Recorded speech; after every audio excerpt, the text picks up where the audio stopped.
Ernakulam പറവൂരിൽ പാതിവില scooter തട്ടിപ്പിന് ഇരയായത് 800-ലധികം പേരാണ്. ജനസേവാ സമിതി ട്രസ്റ്റ് വഴിയാണ് ഇവർ പണം നൽകിയത്. പരാതിക്കാർ ചേർന്ന് ആക്ഷൻ കൗൺസിൽ രൂപീകരിച്ചു. പണം തിരികെ കിട്ടുന്നതിനായി കോടതിയെ സമീപിക്കാനാണ് തീരുമാനം. പാതിവില സ്കൂട്ടർ തട്ടിപ്പ് കേസിൽ പണം നഷ്ടമായവർ ഒരുമിച്ചെത്തിയാണ് പറവൂർ പോലീസ് സ്റ്റേഷനിൽ പരാതി നൽകിയത്. ഇതുവരെ 800-ലധികം പരാതികൾ ലഭിച്ചു. പറവൂർ ജനസേവന സമിതി ട്രസ്റ്റ് മുഖേനയാണ് മേഖലയിലുള്ളവർ പണം നൽകിയത്. അതേസമയം പരാതിക്കാർ ആക്ഷൻ കൗൺസിൽ രൂപീകരിച്ചു. പാവപ്പെട്ടവരാണല്ലോ പരിചയിക്കുന്നത്. അപ്പോൾ അവർക്ക് ഇതിനെക്കുറിച്ച് കൂടുതൽ നിയമ നടപടികളിലോട്ട് മുന്നോട്ട് പോകാൻ അറിയാൻ പാടില്ല.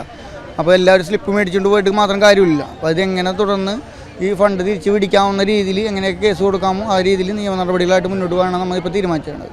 പകുതി വിലയ്ക്ക് സ്കൂട്ടർ ലഭിക്കുമെന്ന പ്രതീക്ഷയിൽ പലരും കടം വാങ്ങിയാണ് പണം നൽകിയത്. പിന്നീടാണ് വഞ്ചിക്കപ്പെട്ടു എന്ന് മനസ്സിലാകുന്നത്. സഹപ്രവർത്തകർക്ക് പലർക്കും ഇതിനു മുമ്പ് 2 വീലർ ഇവരുടെ അടുത്തുനിന്ന് തന്നെ കിട്ടിയിട്ടുണ്ട്. ആ ഒരു വിശ്വാസത്തിൻ്റെ പേരിലാണ് ഞങ്ങളിത് കൊടുത്തൊരു 3 മാസം ഞങ്ങൾ 2024 ഏപ്രിലാണ് ഞങ്ങൾ പണം അടച്ചത്.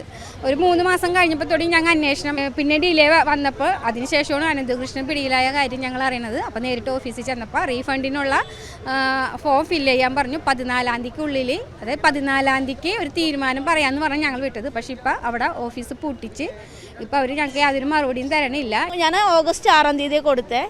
ഇപ്പം അതിനേക്കാളും മുന്നേ കൊടുത്ത ആൾക്കാരുണ്ട്. പിന്നെ കുറേ പേർക്ക് ടോക്കൺ കിട്ടിയിട്ടുണ്ട്. ഡീലർമാരെ വിളിച്ച് ചോദിക്കുമ്പോൾ ഇങ്ങനത്തെ ഒരു ട്രസ്റ്റിൻ്റെ ഫണ്ട് അവർക്ക് വന്നിട്ടില്ല, അതിനെക്കുറിച്ചൊന്നും അറിയില്ല എന്നൊക്കെ വണ്ടിയുടെ ഒക്കെ ഡീലർമാർ പറയുന്നത്. ജനസേവന ട്രസ്റ്റ് ഭാരവാഹികളെ പോലീസ് നേരത്തെ പ്രതി ചേർത്തിരുന്നു. Trust secretary CG Mary, chairman doctor N Madhu, ഒപ്പം ബാങ്ക് ജോയിന്റ് അക്കൗണ്ടിൽ പേരുള്ള ഡോക്ടർ K ശശിധരൻ തുടങ്ങിയവരെ പ്രതിയാക്കിയാണ് പോലീസ് കേസെടുത്തത്. ട്രസ്റ്റിനെതിരെ നിയമപരമായി മുന്നോട്ടു പോകാനാണ് പരാതിക്കാരുടെ തീരുമാനം. കൈരളി ന്യൂസ്, കൊച്ചി.